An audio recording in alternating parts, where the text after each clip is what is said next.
Olá, boa noite. Começamos agora mais um Tá na Web, o programa que te deixa por dentro dos assuntos que estão sendo falados na internet e também de alguns dos temas mais pesquisados no Google. E hoje, gente, o trend que a gente vai abordar no programa interessa a todo o povo brasileiro. A gente vai falar do salário mínimo. Vamos ver aqui na tela? O tema foi muito pesquisado na internet porque o Ministério da Economia aumentou o salário mínimo para 2023. O valor vai para R$ 1.302. O aumento foi de apenas R$ 90. E essa correção aí leva em conta a variação estimada de 5,81% para o Índice Nacional de Preços ao Consumidor, que é o INPC, no período de janeiro a dezembro de 2022, ou seja, o ano todo, né? Acrescido ainda de um ganho real em torno de 1,5%. Esse novo valor já entra em vigor dia 1º de janeiro, daqui a pouquinho, né? Então, para a gente repercutir esse assunto, eu vou chamar aqui duas experts que falam sobre economia, que é a Marilane Teixeira, que é professora e economista e também pesquisadora da Unicamp, e a Catarina Sacerdote, que é consultora financeira. Olá, time de mulheres aqui comigo hoje. Boa noite, sejam muito bem-vindas. Catarina, boa noite, Oi. Tudo bem? Boa noite, tudo bom, Mari? Tudo jóia. Marilane, bem-vinda também aqui ao Tá na Web. Ok, boa noite, Mariana. Boa noite a todas as pessoas que nos assistem.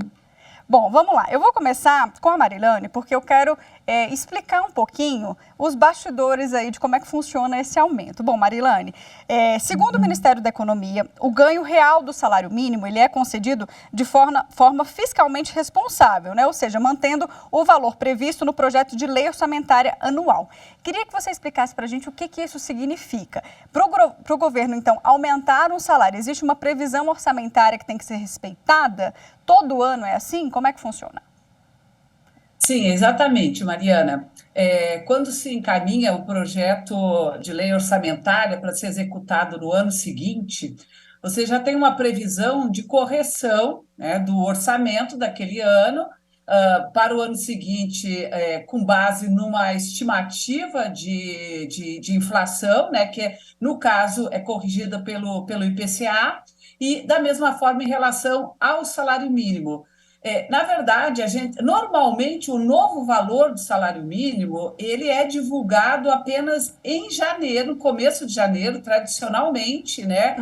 Quando se conclui, no caso, se já tem uma estimativa de qual foi a inflação ou o Índice Nacional de Preço ao Consumidor durante todo o período de 12 meses, né? Então, anúncio, né, da correção com base numa estimativa da inflação para 2022, considerando que ainda nós não conhecemos o índice do mês de dezembro, nós só vamos conhecer esse índice para janeiro, então pode ser que ainda sofra algum tipo de correção, dependendo, evidentemente, do índice acumulado para o ano de 2022. Mas esse é o procedimento tradicional e que antes, inclusive, com a política de valorização do salário mínimo, você corrigia com base, além da inflação, com um cálculo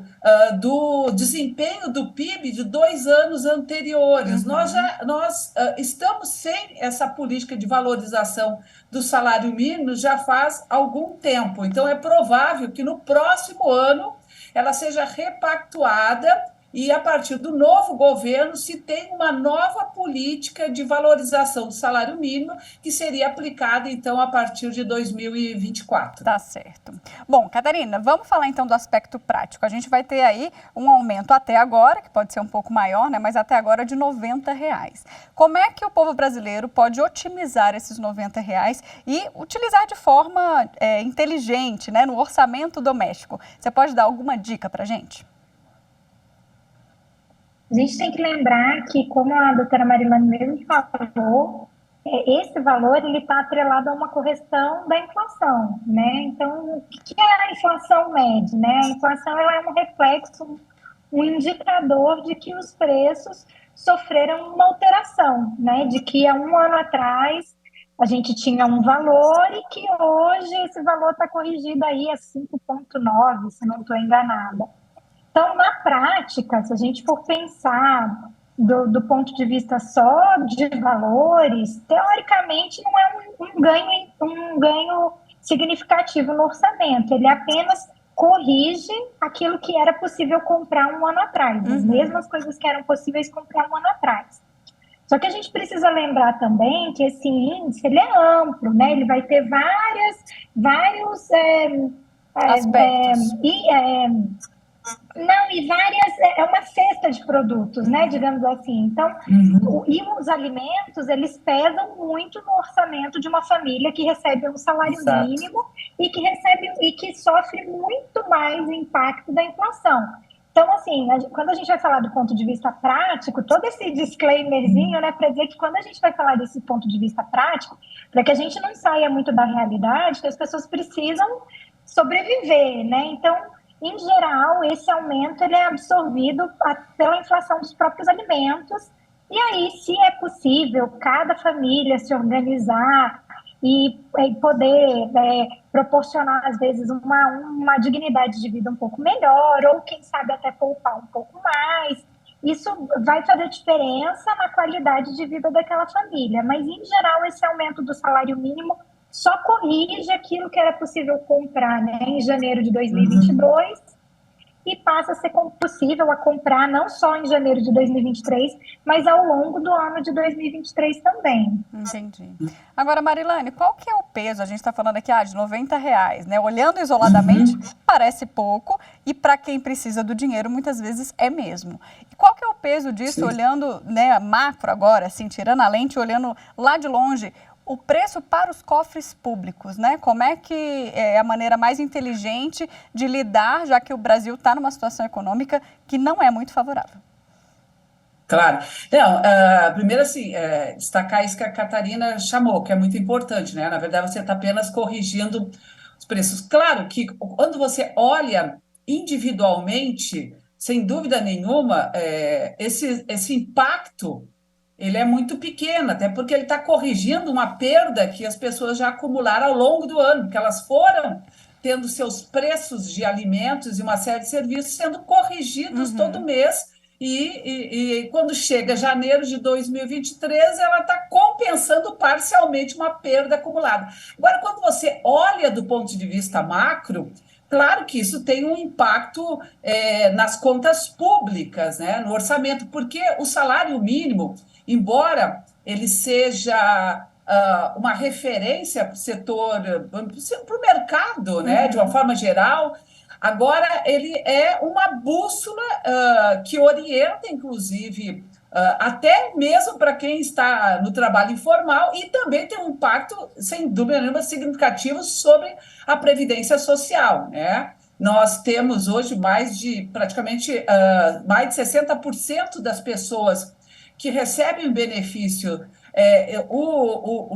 está medido em salários mínimos, e claro que esse percentual também vai corrigir, né, as outras faixas de renda, tanto os trabalhadores urbanos quanto os trabalhadores rurais.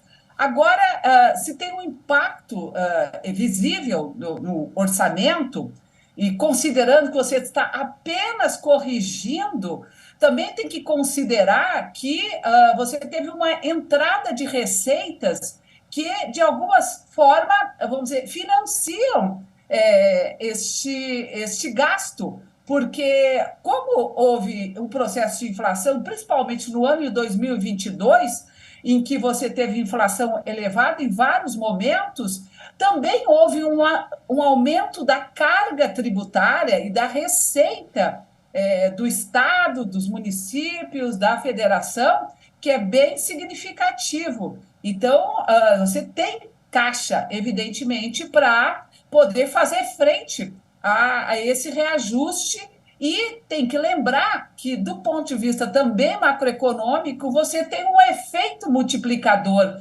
porque quando as pessoas, vamos dizer, têm oportunidade de ter uma correção nos seus salários, inclusive incluindo um aumento real, mesmo que pequeno, isso necessariamente vai para o consumo, vai para a aquisição de bens, de produtos, e isso tem um impacto que é muito importante no conjunto da economia, que faz a roda da economia crescer, porque as pessoas que recebem salário mínimo, elas gastam 100% disso em alimentos, né? É verdade. É a subsistência, né? A pessoa tem aquilo ali por mês e esse papo de guardar, fazer reserva de emergência, para a maioria dos brasileiros, ele não existe, é utópico, né? Bom, Catarina, voltando aqui para você rapidamente, depois da posse, o novo presidente eleito, Luiz Inácio Lula da Silva, disse que pode sim editar uma nova medida provisória com um valor maior, né, com uma correção maior. Me explica um pouquinho sobre como que poderia ser esse reajuste e quais são os valores que estão sendo especulados. A gente tem o relator do orçamento e da PEC, né, e o relator da PEC da transição, eles estão citando um valor de R$ 1.320, que aí a gente tem um acréscimo de mais de R$100, né, na renda desse salário mínimo atual. E o objetivo está muito atrelado em oferecer para a população um aumento real, de ganho real. Primeiro porque a gente, né, faço a palavra da doutora Marilane, a gente não tem ainda o índice de inflação do mês de dezembro, e ele costuma ser relativamente mais alto, porque é um mês em que o consumo aumenta também, né? Então, as pessoas estão ali, primeiro que entra uma renda extra relacionada ao 13º, né? Um rendimento extra relacionado ao 13º, e é uma época do ano que faz as pessoas consumirem um pouco mais, seja por causa dos eventos que acabam acontecendo no mês de dezembro, seja porque também tem a oportunidade de resolver determinadas coisas, né? Então, às vezes, quem recebe ali a sua primeira, às vezes recebe primeira e segunda, né? A primeira no último dia útil de novembro e depois a segunda parcela, né, do 13º no dia 20. E esse valor retorna para a economia e faz com que os preços dos produtos também aumentem. Então, tem também esse caráter de poder, seja por pensar de fato na população e no poder de ganho da população, mas tem esse interesse em oferecer para a população um ganho real, sem saber de fato se o índice do mês de dezembro vai se manter aí no mês em 1%, né? Sei que na previsão orçamentária do mês de agosto, a inflação foi prevista em 7%. Então, se de fato não houver esse ajuste, né, para 1.320, talvez esse ganho real que está saindo na mídia nesse momento não aconteça de fato, né? Porque justamente a gente não tem certeza desse índice. Tá certo. Bom, adorei as explicações, gente. Eu vou ter que encerrar por aqui, porque a gente continua com o programa com mais destaques do Google, mas esse assunto é de suma importância. Acho que a gente sanou aqui várias dúvidas sobre o salário mínimo para 2023. Então, muito obrigada, Marilane. Muito obrigada, Catarina. Obrigada. Obrigada, boa noite. Boa noite. Você aí de casa? Boa noite. Continua comigo. Vamos então para as telas do Google para saber quais foram os outros assuntos, né? Que foram pesquisados aí durante essa semana na internet. Vamos começar aqui? A gente começa com essa tela aqui, ó, sobre Brasília, que foi parar nos trens depois que houve aqui na capital federal, na segunda noite, uma confusão. Manifestantes que ainda estão aí inconformados com o resultado das eleições presidenciais promoveram atos de vandalismo, botando fogo em ônibus e em carros particulares. Tenho conhecidos, inclusive, sofreram com isso, quebrando mesmo o patrimônio que vinham pela frente. Então, foram cenas assustadoras para quem vive aqui na capital. Até agora, ninguém foi preso. A Polícia Civil segue tentando identificar os envolvidos para responsabilizá-los. Nosso próximo tópico é para lembrar que os motoristas do Rio Grande do Sul já podem fazer o pagamento antecipado do IPVA de 2023 e garantir aí até 32% de desconto. Olha, um desconto bom, hein? Uma forma inteligente de gastar aí parte do 13º salário. Mas é possível também pagar esse imposto tanto em cota única, né, que é o à vista, ou parcelado. Geralmente esse desconto aí que eu citei de até 32% só é oferecido para quem opta pelo pagamento à vista, tá? Nosso próximo tópico: Instagram. O Instagram anunciou aí a chegada de 3 novidades no aplicativo. Vai ser possível agora inserir pensamentos ou notas curtas, frases curtas, no inbox, né? Que é aquela aba no cantinho ali direito, onde você conversa de forma privada com um amigo. Outra novidade anunciada é uma figurinha chamada Passar a Vez, onde você vai desafiar algum conhecido a postar uma foto ou até fazer mesmo um desafio. Me conta se alguma atualização já chegou aí para você. Eu já vou checar aqui a minha agora no intervalo. Isso porque a gente vai fazer uma rápida pausa e no segundo bloco a gente volta com mais informações. Eu te espero.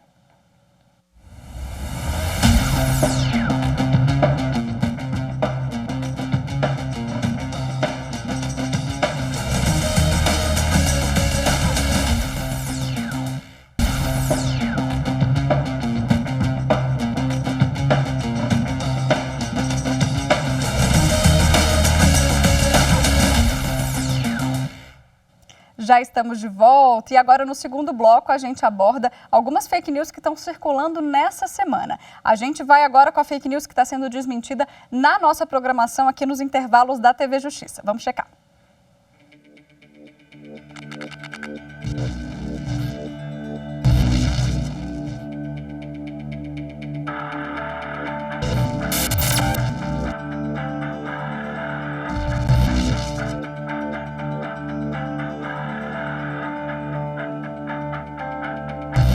A gente pode falar que estamos diante de uma fake news, porque esse hospital não é brasileiro, essas cenas não são realizadas aqui no Brasil, mas em um outro local. Então, por isso é uma fake news, é uma alteração de localidade, de fatos, mas o que não exclui uma realidade, que é o aumento do número de casos de Covid-19 e a necessidade da gente continuar se cuidando, mensurando o seu risco, tomando as precauções adequadas para não se infectar.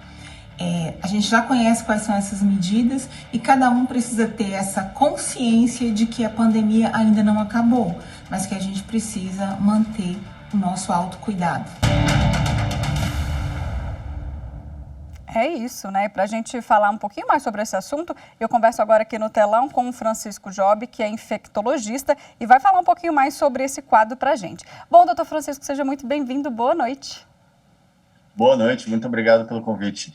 Bom, doutora, a gente viu aí a sua colega, a doutora Joana Dark, esclarecendo um pouquinho sobre essa fake news, inclusive fake news sobre Covid-19, que agora estão voltando, né, a aparecer aí nas redes sociais, e essa falava sobre um possível forjamento de aumento de casos da Covid. Mas, na verdade, a gente observou isso em vários estados, né, um aumento de casos, principalmente nesse último mês. Como é que está a situação agora?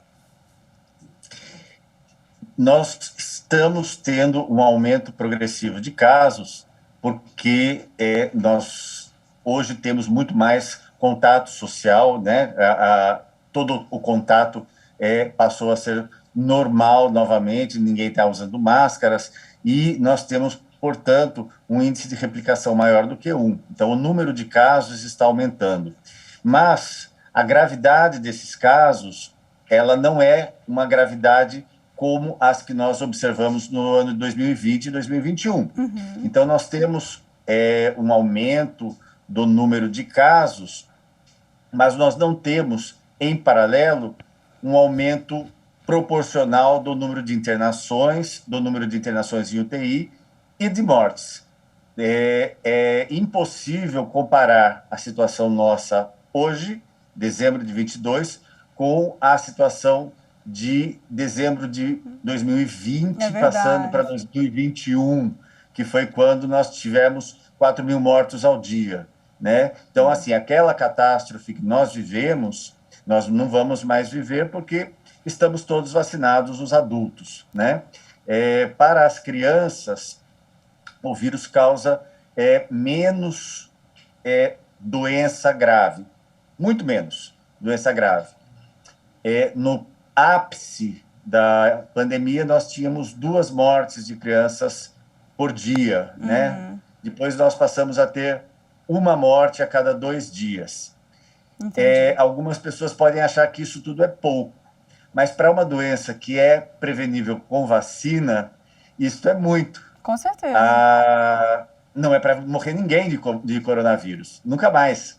Sim. Então, é necessário que as pessoas estejam com a vacinação em dia. Nós não estamos tendo nenhum caos nesse momento, não temos um problema de vagas em hospitais, apesar de termos um aumento do número de diagnósticos. Doutor, mas sem reflexo no aumento do número de doença. E a gente deve se preocupar agora com o Natal, o Ano Novo, Carnaval, que também já vem logo aí, que são períodos, né, festivos, períodos que as pessoas tanto ficam próximos quanto também se abraçam e festejam, enfim. Sim. E acabam esquecendo, né, um pouco dos cuidados que a gente vem tendo ao longo desses anos. Existe um risco também lá na frente disso vir a ter algum efeito? Nós sabemos que nós vamos ter uma grande quantidade de casos no início de janeiro. A curva está subindo, mas se eu for fazer uma comparação, não vai chegar, provavelmente, aos níveis que nós tivemos no inverno, em julho, e muito menos aos níveis que nós tivemos no início deste ano. Teremos uma curva de casos e de internações, mas não teremos nenhuma situação catastrófica, caótica, como as que nós tivemos, que nós assistimos durante os 2 primeiros anos da pandemia. E o senhor mencionou agora há pouco vacina, né? Muita gente ainda não está com o esquema vacinal completo. E também a gente teve início recentemente a vacinação infantil. Pode falar um pouquinho sobre isso? A vacina que está liberada para crianças é a vacina da Pfizer, é uma vacina muito boa, com muito pouco efeito secundário, e não são efeitos secundários importantes. A vacina que tinha mais efeitos secundários era a da AstraZeneca, e ela não está sendo usada para crianças. Inclusive, eu acho que nós nem voltamos a comprar vacinas da AstraZeneca, então todo o lote de vacinas que está sendo comprado agora é da Pfizer. E é importante que as pessoas concluam o esquema vacinal, né? Tanto adultos quanto crianças precisam concluir o esquema vacinal. As pessoas que estão necessitando de internação para receber oxigênio são principalmente pessoas que não estão com o esquema vacinal completo. Existe necessidade, o coronavírus é um vírus que não vai nunca, nem pela infecção, nem por vacina, causar imunidade permanente. Uhum. Portanto, é importante que as pessoas estejam vacinadas. Tá certo. Doutor, eu agradeço demais as suas explicações aqui. Fica o nosso recado, né, para que todo mundo se cuide, complete o esquema vacinal para a gente ter festas de final de ano tranquilas, né, e sem maiores problemas. Eu agradeço muito sua participação aqui e uma boa noite. Boa noite para você e que todos tenham boas festas. E eu espero que ninguém fique doente. Como médico, eu espero que ninguém fique doente. Tá certo, obrigada, doutor. Boa noite. É isso então, pessoal. A gente fica por aqui. Não deixe de seguir a TV Justiça nas redes sociais. Você já sabe, a gente está no Instagram, no Twitter, no YouTube e também no Spotify. Te espero então na próxima semana, semana do Natal, para a gente falar de mais um tema que está rolando aí na web. Tchau, tchau.